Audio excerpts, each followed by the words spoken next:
AMT. I've been trying to figure out for about a year and a half how to tell the story of AMT here on the Millsurp Garage. I figured I'd do it when I got a touch of laryngitis and I have absolutely nothing prepared. Let's get started.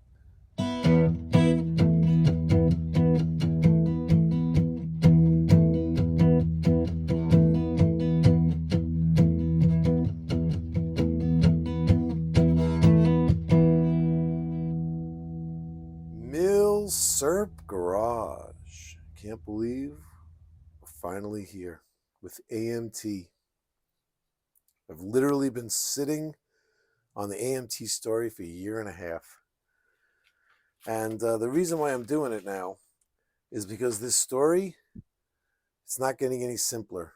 If anything, the more I learn, the scarier it gets to even sit down and try to do this video.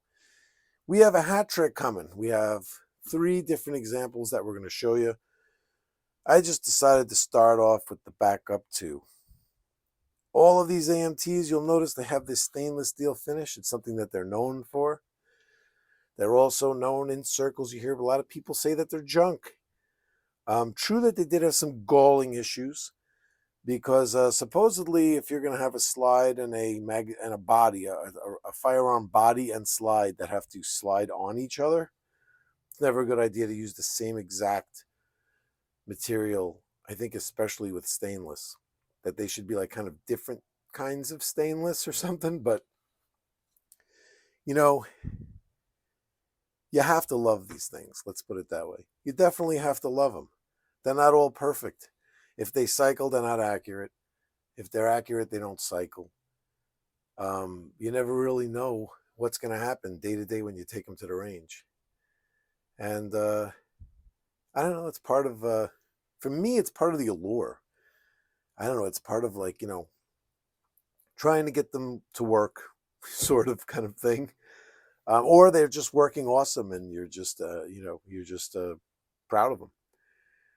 One of the things that I really love about these pistols is I'm a big fan of the founder, the guy that put this company together, the head of AMT through all those years. You hear all these stories about how, no, they went out of business here, they went out of business there, whatever. This guy was just a genius in how to move from place to place, change the company name a little bit, sell it to this one, but buy back the merchandise from them. Just all kinds of craziness. His name is Harry Sanford, by the way. This guy is he was a pioneer. He was good at ideas for what kind of handguns to put out there on the market. He was good at business to actually bring these ideas to fruition and actually put them out there, and just crazy stuff that like nobody would ever really think would be popular. He just went with just crazy stuff. There were he was on the forefront of like the 10 millimeter boom when you had the Delta Elite and the Bren 10. He was out there with a javelina, named a gun the Spanish name for pig hunter. He had guns chambered in 30 caliber carbine. He had 50 AE, all kinds of just sick stuff, like 45 long slides. You remember the Terminator? 45 long slide with laser sighting. The 45 long slide was an AMT, and Cameron had to hook up like battery packs and all kind of craziness running down Schwarzenegger's arm to a backpack for the laser sight and everything. But the laser sight, people remember that because it was kind of gimmicky or whatever, and it was like a lot of people saw that 45 with that incredibly long slide, like that was something gimmicky too. But that was real. That was real right out of the gun store back then. That was an AMT. He developed 22 Winchester Magnum 22 handguns, which nobody was doing. Those were all in rifles. Nobody could get a handgun to function with them for certain reasons. And this right here, this backup, this is a 380 caliber semi-automatic handgun, six round magazine. Although, see, here's part of the quirk. I can only get 5 rounds in here. We'll take a look at that later. I can only get 5 rounds in here to slide up into the gun, but I'm pretty sure they marketed them as 6 rounds.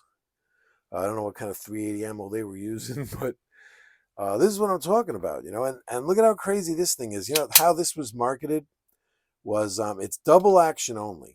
Okay, so you see the hammer actuating, but you can't touch it. This is it. This is all you get. And this thing has, I think it's like a 7-pound, 8-pound trigger or something. They market it out. It's got to be more than that. Has to be more than that. The big complaint about these was like, oh my God, this trigger pull. It's crazy. I can't deal with that trigger pull. You know what this trigger pull is for? Harry Sanford was smart enough to say, it's a backup gun. We're making a backup gun. We're not making a target gun. So this is something that's going to be in your pocket, in an ankle holster, shoved in your back pocket. Who knows where? Stuck in your underwear somewhere, like in your crack or something, where you just like last ditch, you're going to pull this out. There's no safety. You don't want a safety on a gun like this. You don't want anything to catch on anything. You don't want a hammer to catch on anything. You don't want a safety to accidentally be on when you pull it out. You don't want a button that releases the mag. You want to hide it down here with a stiff spring. And people complained about this, your European style mag release and no safety and the trigger pull. It's made to emulate exactly what it's made for. What it was made for was to emulate the trigger pull of what, like, say, cops would carry, a backup gun. A lot of cops carried these as a backup gun because it perfectly emulated the feel, even made the trigger at a similar angle and similar feel. Exact same trigger pull, exact same take up, exact same distance of travel. And look at the reset. I mean, is that crazy? This is just a purpose-built firearm. And that's what he was about. That's definitely what Harry Sanford was about. He had an idea, and he would pour everything into it to actuate that idea, to make that happen. If he's going to make a backup gun, well, everything was all about backup gun. So the story with these things, here's the patent. I guess it looks like we're covering the gun a lot first. Then we'll talk a little bit about Harry's history. We have to cover a little bit of that. And then whatever, I'll show you a couple other things. Listen, we have 3 videos to do on AMT, which is cool because if I forget stuff, I'm just going to write it down and bring it into like the second and then the second video. And then in the third video, we're just going to mop it all up. You know what I mean? So here's the patent. This is an incarnation of the backup. Like I said, this company had been through a lot of different changes. So I like the, when you see Irwindale on these, okay? Irwindale. This was the last stop for AMT. They had been through a whole bunch of stuff. And Harry Sanford died in 1996, I believe it was. And it was right around, Irwindale was the last place that AMT lived, their last location in California. And they were finally, at that time, they were finally sold to a company, and they were made in Galena. So if you see Galena on your gun, that might be the only non-Harry Sanford owned AMTs that are out there. And then whatever High Standard started making them. But So, see, already I'm into the history of AMT. It's hard. It's hard to just stick strictly to this gun. But let's. I just wanted to let you know that this is the latest incarnation that they had, and I could go back through them. It's interesting. You could download this. Instruction book online, and their instruction books are always funny. It's always funny the way they discuss stuff in here in their instruction books. They're like no express warranty on their product line. They do recognize its obligation concerning implied warranty. Yep, well, you have to because because that's the law.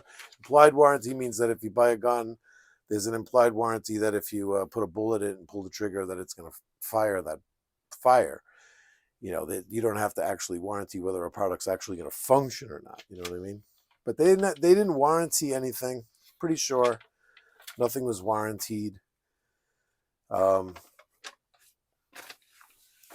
Where are we going? I'm losing my look. You want to say, is this guy a prolific inventor? I'll bring this to you right now. This just happens to be laying in front of me. Harry Sanford also patented a eating utensil. Okay, so this guy was all over the place. Trust me. If he possibly thought there was a way to make money selling something, he would do it. So Harry Sanford. Let's just talk about Harry Sanford. Let's go there for now. And then we'll come back. We'll circle around back to the AMT, I promise. But Harry Sanford, he started off in 1954 as a young 20-something-year-old man working for Golden State Arms Company. Now, Golden State Arms Company, you might remember this guy. For us, this is like true, like dear to our heart here at the Milsurp Garage, because this was the first video ever done by the Milsurp Garage. Was a shooting video of this very rifle. This was my dad's rifle. He bought this as a young man in his 20s, in the early 50s, from a company. I know it looks like a number 5. It looks like a jungle carbine, but you might look at it and be like, wow, that's where that handguard doesn't look right. Doesn't look like it has any of those lightning cuts. What's going on with this thing? Well, this is actually a number 4. It's a number 4 that is altered. You can see right here by just looking at these numbers, and anybody that knows what they're doing, says number 5 right there, but that's not the correct type of markings. You're like, oh, what is this over here? Santa Fe Jungle Carbine, Santa Fe Division, Golden State Arms Company. It's underneath here. Pasadena, California. Pasadena was where Harry Sanford first started in the firearms industry, working for Golden State Arms Company, and then in 1956, starting Pasadena Firearms and Tackle Company in Pasadena, his own gun store. He moved out on his own from Golden State Arms and started his own company there. Very successful. And one story, I'll tell you a Harry Sanford story. Got himself in trouble over there. He got convicted for receiving and hiding 17,000 rounds of ammunition sold to him from some soldiers from Camp Pendleton. He was acquitted on a charge of aiding in the theft, but he was convicted of, possession of stolen property. He lost his FFL because the fine was $1,000, and in California that was a felony charge. Lost his FFL. None of this AMT stuff could have happened had it not been the fact that he had a senator friend that changed the law to read that fines over $1,000 were a felony. So he got his FFL back.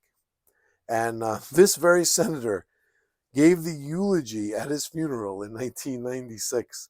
And this is 1964 that this happened, so this was a pretty good friend for a long time. But There's a Harry Sanford story for you. He got robbed also in this store. There's a story about it that he got robbed. The guys got caught. A lot of craziness going on.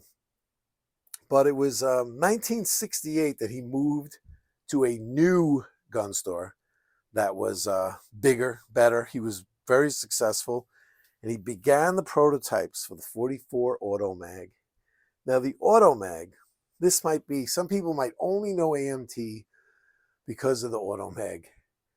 I'm going to cut to the chase right now because I don't want anybody to, I don't want to get your hopes up. I don't own an Auto Mag.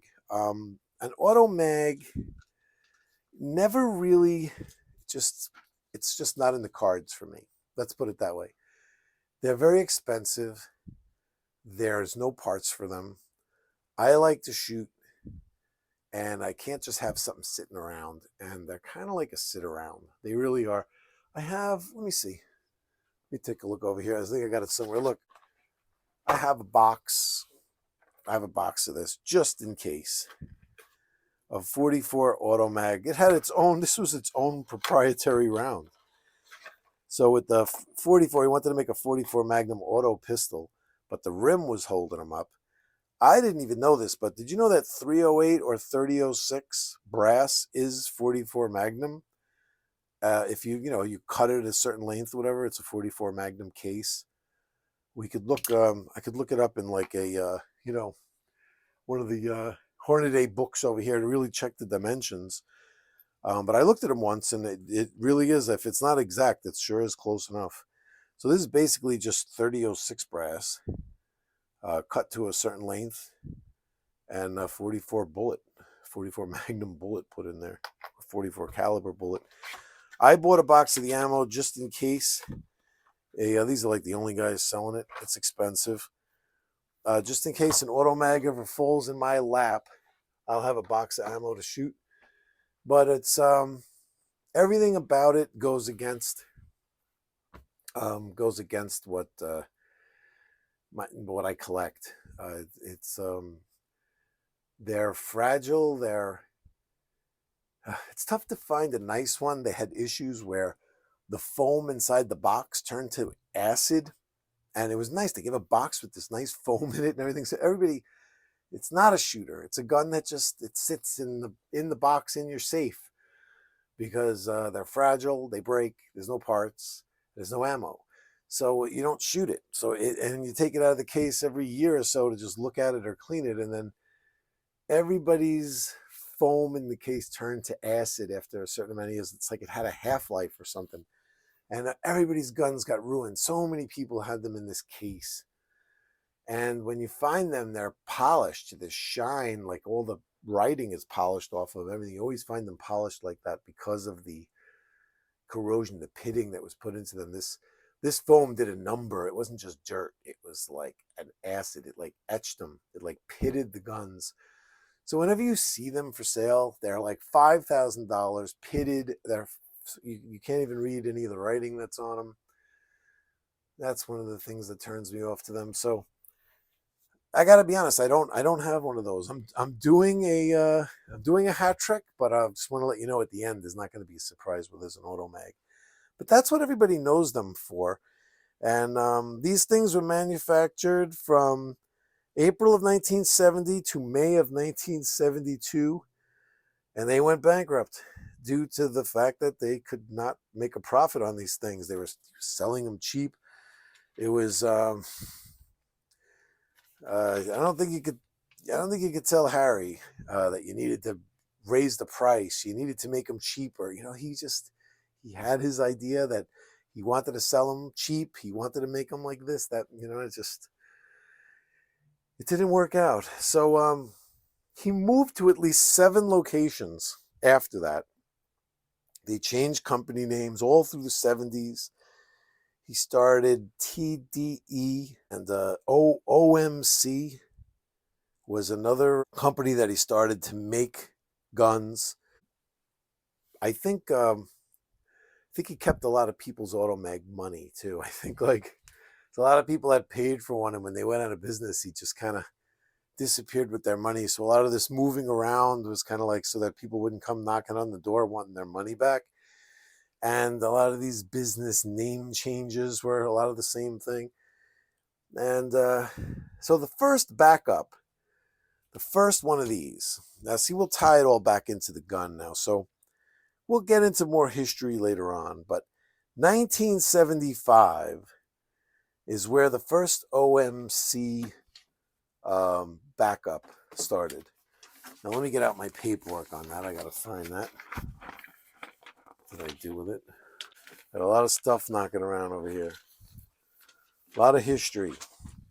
So yeah, the TDE OMC backup. So in 1975, he started another company to be able to make his own guns. He had some ideas. The backup was right there at the very beginning. This was the 75 to 77 one. Then there was another one, the AMT one. So when he started, he incorporated and started the AMT company, was 1978 to 1982. Then if you see Covina on it, because they moved, so there's another AMT. From 82 to 88, they were in a Covina location. Then I think they got into a lot of trouble. They were selling a gun that looked like a Ruger pistol. It was basically a straight up copy of the Ruger pistol, let's be honest. And they were also making Ruger 1022s. I want to talk about this later on. Maybe we'll talk about it in one of the other videos. But Harry, he was so interesting with this. It could do a video on its own just on that story.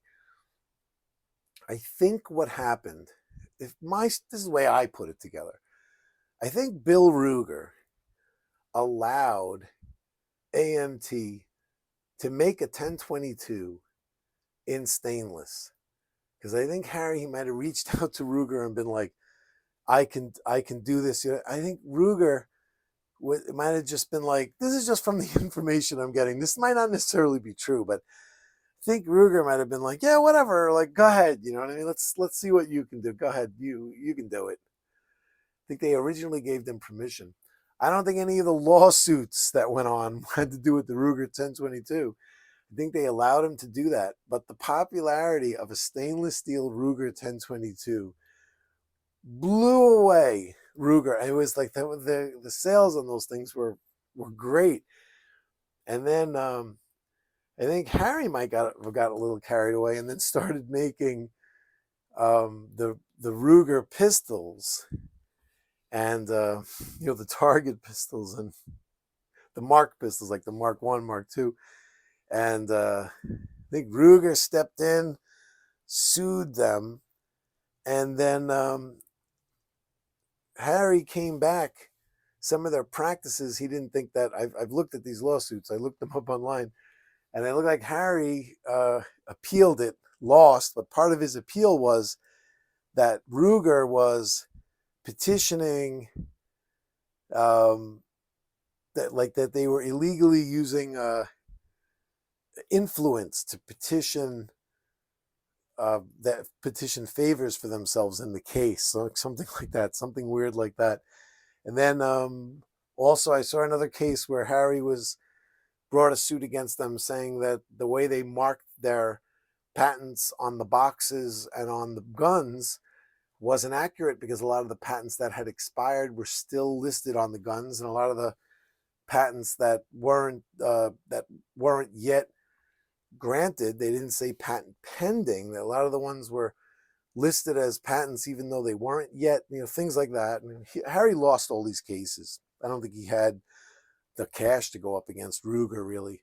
And I really wish I'd be able to sit down with him and really discuss what went on with some of that, because what you read and what you see, and then it'd be left, you sit down with a couple of fingers of whiskey and a cigar, and you sit there with Harry, and he goes, now let me tell you what happened with Ruger. I really wish I could have that conversation. So IAI was the company that he kind of, I think he had to kind of back off a little bit from the AMT stuff, because he wasn't really sure if he was going to lose his pants in a lawsuit. But whatever happened, he got through that one. This was when Irwindale Arms That's what IAI was Irwindale Arms Incorporated. And so these backups were made by IAI from 88 to 91. And from 89, well, I guess it was just that 1 year. From 88 to 89, they were IAI. And then from 89 to 91, Irwindale. So Irwindale was written on those. These are the ones that I like. The AMTs that I like were the later on ones. I've handled, I've shot, I've played with some of the earlier AMTs, and I think that might be where they got a lot of their bad vibes from with people, was the earlier ones. The AMT Back Up II. See, if you notice, these are single action pistols. They're different. They don't look like, none of these look like what we got here on the table just yet. 1992 in Irwindale was the Back Up II. And now here we go, starting in 1995 with the AMT Back Up, the double action only, the DAO 380. 1995 to 1998 in Irwindale. So these were made a couple of years after Harry had died. It's still in Irwindale. I think his son came in there and they were still making guns. So technically, this one could be a late production where it's from 96 to 98 when Harry was gone, passed on already. But then they sold out, the son sold out the company, and you would see Galena on the guns that were made after that. So check this out. Here's a nice breakdown, if I could find it here. So here's a cool list of calibers that these things were chambered in. And these are all the double action only guns. You had 380 in this small frame. Then there was a large frame also. Okay, and they had 9mm, 38 Super, 40 Smith & Wesson, and 45 Auto. You heard right, 45 ACP. 6 rounds in the magazine. I guarantee you it would only take 5. How cool are these? These are cool. They're kind of rare. I always wanted one of those things. I'm in the market. I'm looking. But interesting calibers, right? And this is just for these double action only ones. I'm really not 100% sure what these earlier ones here, what these were. I see 380, 380. These might have only been chambered in 380. No, not really, not here. See, if we look at here, feed system 8 round, 20. There's 22 long rifle ones, 357 SIG, 40 Smith & Wesson, 400 Corbon. There's all kinds of stuff going on here. And I don't even have that information. Breaking these things down, that's why, like, all these different moves and all these different, all this different stuff with AMT, it could really drive you nuts. It really could. This one is shooting this guy, okay?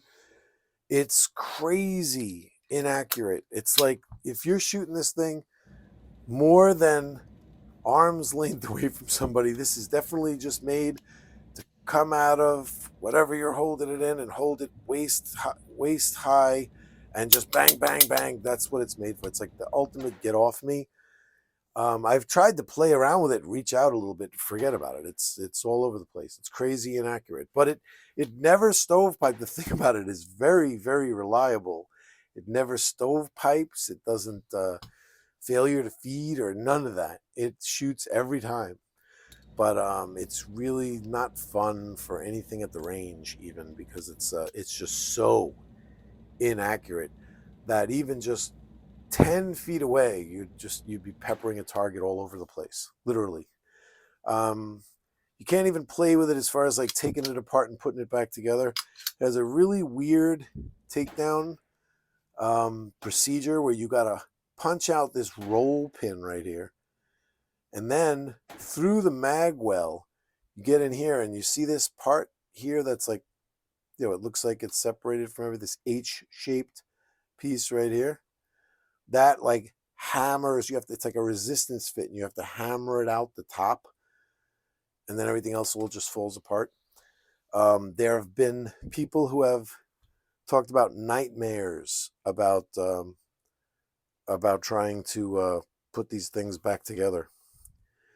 And what happened with me? Something happened with me. I think when I originally tried to take it apart, I don't remember what happened. Something happened. Maybe it was that this pin might have fell out of the extractor. And then the barrel kind of fell out, and it was like, well, it was really hard to get that back in and put it all back together again. I really thought it wasn't going to happen. It took a day or two, so it was like it was on my mind, but I got it back together, and I remember thinking, it was a long time ago, and I don't remember exactly what it was that happened. I didn't push this pin out, though. I think it had to do with this pin. And I said, I am never, ever going to take this thing apart. So an easy way to clean it is it's 2 screws to take these plastic grip panels off, and then you just gun scrubber the crap out of it. You know what I mean? You just operate the action and spray it all out with no mag in it and no grip panels. It's just like a hunk of steel, and you just spray it all out, shake it all out, blow it with compressed air, and eat gently. You don't want to mess any springs up, and it'll be clean. And then you oil it. You know what I mean? That's my advice: is don't take it apart. And yeah, it's interesting. It's a place to start with AMT. Let's put it that way. It's where we're going to start. And let's see, where can I end this video? It's kind of tough to know where to stop and where to start with the next one. I'm going to show you one more thing, and that is the AutoMag book. So I'm going to leave you with this. Probably not going to talk about the AutoMag part of Harry Sanford anymore, because it was really like the start of the company. And then he moved on to other guns, and we're going to be talking about like the other guns. There's this book, Bruce Stark. This guy was a buddy of Harry. And I'm going to bring 3 things to you. It's going to be the book. It's going to be a video online on YouTube of some other guy that knew Harry really well, that did some cool YouTube stuff. And then there's a third guy that wrote another book. And it's some crazy AMT history chronology that encompasses like 6-7 volumes that altogether cost over $1,000 or something. That's crazy. I think there's a lot of AutoMag info right here in this book for $45. And this guy is just a regular guy. This guy isn't like an author. It was just some guy that was friends with Harry that thought it'd be interesting to compile a bunch of info that he had and put the book together. And it's a pretty cool book. He autographs it, and I actually bought 2 of them because I'm going to gift one to somebody. And I asked him if it's okay if my channel people came in. Here's his email address. This is his PayPal. Well, I guess read this for yourself here. This is how to do it.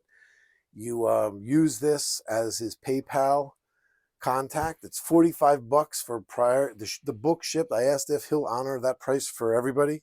He said he would. Let him know that Milsurp Garage sent you, just in case he's charging for shipping to other people or whatever. I don't know. He said he would honor this price for Milsurp Garage people. Let him know that you're from me. Put that in like the PayPal comment, and use the friends and family for him. You know what I'm saying? So that there isn't some kind of like fee. And it's $45, and he'll send you this book. This is it. If you really want to find out about the AutoMag, this is the book. This has everything in there. There's Harry. This has everything in there. There's a lot of interesting characters involved, and there's a pretty interesting history. And that's what I'll bring to you for this video. And in the other 2, I'll have some other connection where you could get some more info. But that's the The backup.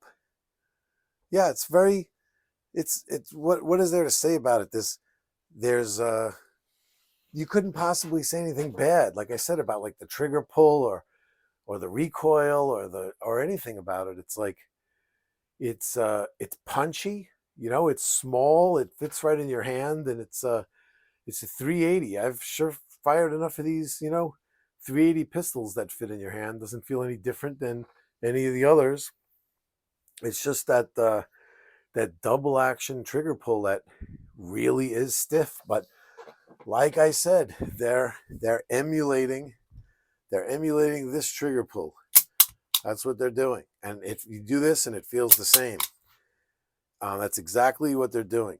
For a cop who might not necessarily be a handgun enthusiast, they just want, if he cranks out 6 shots out of here and this thing is empty, it's faster to reach for another gun than it is to reload. And they just wanted that cop to have this in his hand and for it to feel and function and act exactly the same. No safety, double action trigger pull, and 6 rounds. You know what I mean? It's exactly the same. So they don't have to learn anything. You know what I mean? And this is my beautiful Model 10, by the way, XNYPD. This thing did 25 years. Oof, back in the 60s. So yeah, that's the backup. And I don't know, this backup 2 is weird because I've only seen the double action onlys as backup. So this backup 2, there's a good chance that this is something that was way late, 96, 7, or 8. There's a good chance. But that's where I like my AMTs. I like the AMTs from Irwindale. You're going to see my collection. That's where they're from. And thanks for tuning in, and we're going to be back next time. This is installment 1 of the AMT Hat Trick, and we're going to be back real soon. Hopefully I'm glad my voice hung in there. Imagine halfway through the video it starts falling out. But, when it's time to do one of these videos, when your brain tells you it's time, it's just time. And I think I did justice for this introduction. And we're going to take a little bit of a deeper dive into what Harry was putting out back during the Irwindale years. That was definitely the reason why I like the guns from the Irwindale era, is because that was the heyday. You know what I mean? That's when like the coolest stuff was coming in there. Although Covina, I think, is where the 45 long slide with laser sighting, I think that might have said Covina on it. You could see it in the movie. So that might be one of the older Covina guns. But it was the Irwindale years where I'm a fan of those guns. You know what I mean? There was a hardballer. There was a I can't even remember what the other ones were. We're gonna delve into them. Don't worry. I know you're gonna start looking now and doing your own research, and that's good, because when we meet up next time, we're gonna be talking about those things that you see. And thanks for tuning in once again, and see you guys soon. If I don't do another video before this weekend, this Sunday at 11 a.m. Eastern Standard Time, I am going live with Manny Grossman from the Undercurrents with Manny Grossman channel. He is a Son of Sam researcher. I'm going to be on there just to talk about 44 Bulldog Charter Arms gun that David Berkowitz used in his research. There's some stuff about the gun that might be pertinent to some of the stuff that he talks about in his research. So we go on there to hopefully shed a little light. It's live. I'm not used to that. So bear with me. Feel a little nervous to do it, but hopefully everything turns out all right. So I'll see you guys there at 11 a.m. Until then, y'all take care, and I'll see you soon.